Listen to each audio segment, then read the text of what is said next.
안녕하세요. 스텝4 데그리입니다. 이번 시간에는 지난 시간에 이어서 숫자 변환, 역코딩, 변수 계산을 한번 해볼 겁니다. 먼저 데이터를 보시면은 성별, 연령 같은 경우에 남성, 여성, 30대, 40대, 그렇다, 그렇지 않다 등 모두 글자로 되어 있는 걸 알 수 있습니다.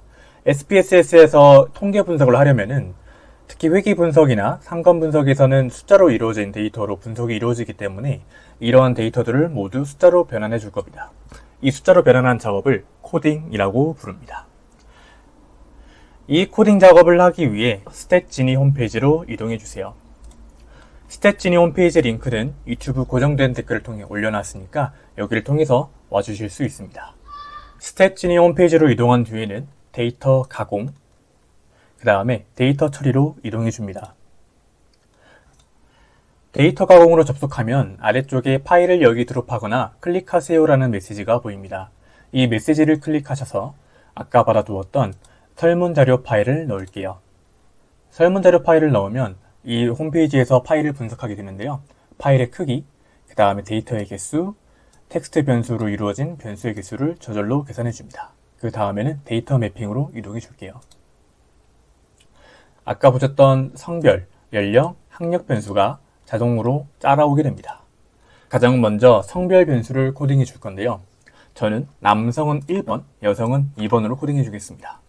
사실 2번, 3번, 3번, 4번으로 해도 되지만 헷갈리지 않도록 설문지에 있는 응답 번호와 같은 번호로 해주시는 게 제일 혼란이 나타나지 않고 진행하기에 용이합니다.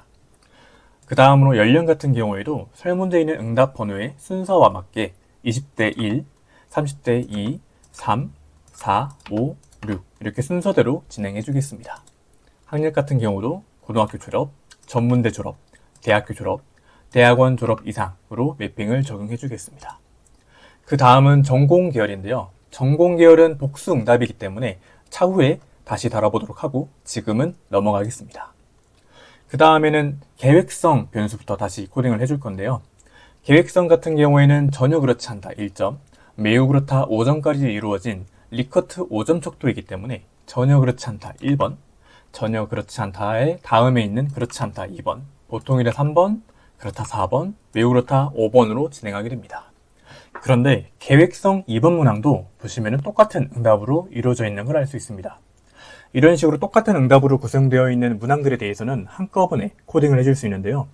계획성 2번에서 심리적 안정감 12까지 똑같은 응답으로 이루어져 있기 때문에 한꺼번에 코딩을 해주도록 하겠습니다. 아까 계획성 2번 변수를 눌렀었는데 이 상태에서 Shift를 누른 상태로 심리적 안정감 12 변수를 클릭해 주겠습니다. 그러면 이렇게 한꺼번에 문항들이 선택되는 걸 알 수 있는데요.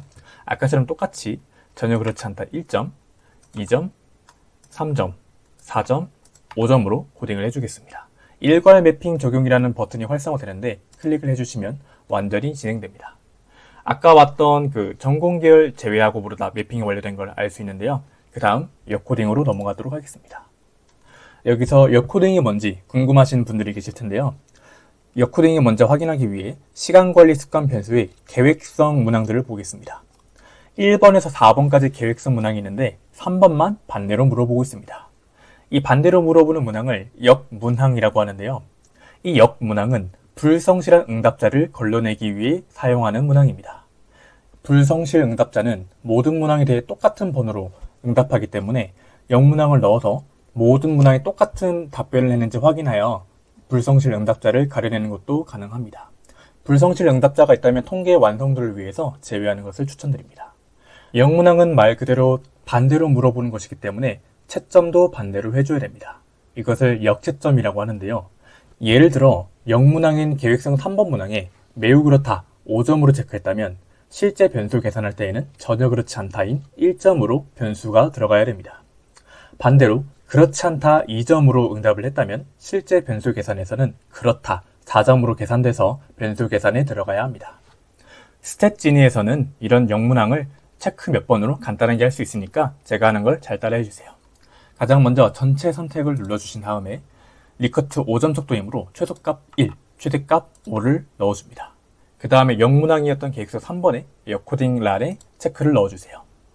그 다음에 시간 준수에서도 전체 선택을 넣어준 다음 리커트 5점 척도의 최소값인 1, 최대값인 5를 넣어주겠습니다. 시간 준수 6번 문항이 0문항이었던 관계로 유어코딩 란에 체크를 넣어주겠습니다. 다음 나머지 문항들도 똑같이 처리해 줄게요.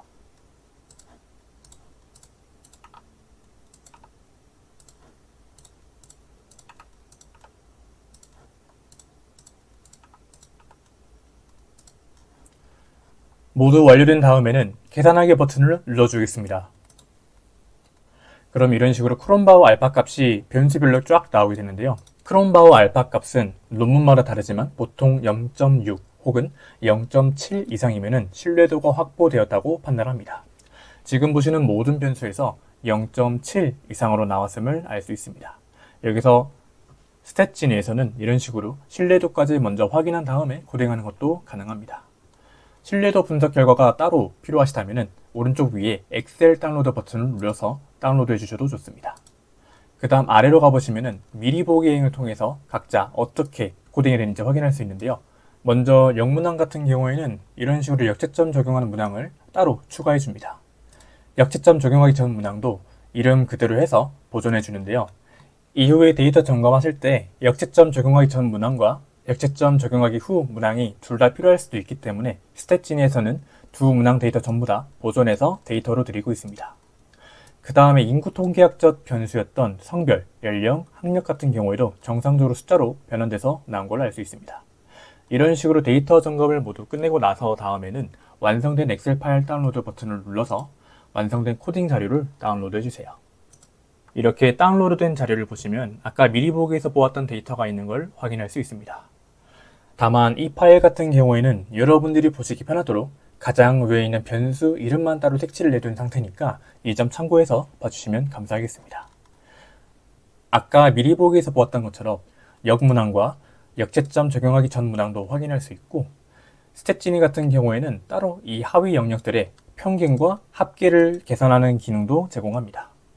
보통 논문에 따라서는 평균 변수를 가장 많이 쓰지만 합계 변수를 쓰는 경우도 많아서 스탯지니에서는 평균과 합계 모두 적용하고 있으니까 이 점 참고해 주시면 감사하겠습니다. 지금까지 스텝4 디그리였습니다.